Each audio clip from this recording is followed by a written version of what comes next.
Tanzania wanawake ni wengi kuliko wanaume. Lakini uliwahi kuchukua hata dakika moja kujiuliza ni mkoa gani hasa itakuwa ni top 5 yenye wanawake wengi kwa hapa Tanzania? Yes, leo nimekuletea orodha hiyo.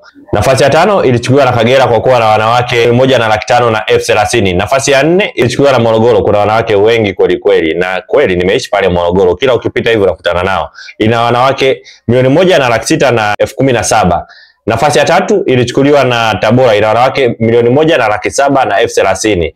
Nafasi ya 2 ilichukuliwa na Mwanza, pale Mwanza Rock City penyewe. Kwa kila kona ukipita unaonekana unakutana nao. Ina wanawake 1,800,000 na elfu 97,689.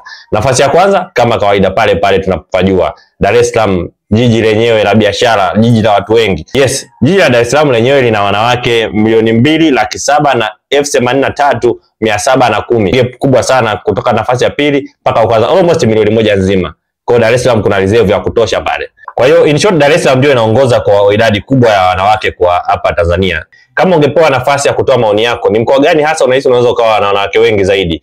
Yes, wakili Lucas Miula, mpaka wakati mwingine.